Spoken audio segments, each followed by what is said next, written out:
Okay, ang pag-aaralan natin ngayon kung paano mag-program sa mga radyo na GP88 o kaya GP300. Okay, unang-una sa pagpo-program, meron tayong ginagamit na software na programmer nakalagay dito sa USB. Either ipasok mo dito sa laptop o kaya ipasok mo dito sa sa PC. So PC ang gagamitin natin sa practice natin ngayon. So ipapasok ko dito sa USB ng PC. Ayan.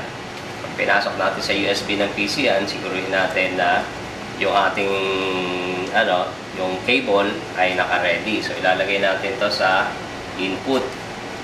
Yung ayan, sa communication niya, COM port input.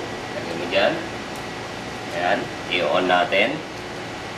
Ayan, naka-on na siya, naka-ilaw. Okay?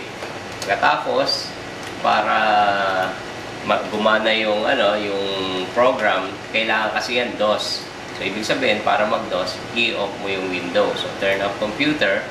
Ayan, pagkatapos i-restart mo. Okay? Ayan, restart. So pag restart, hintayin natin.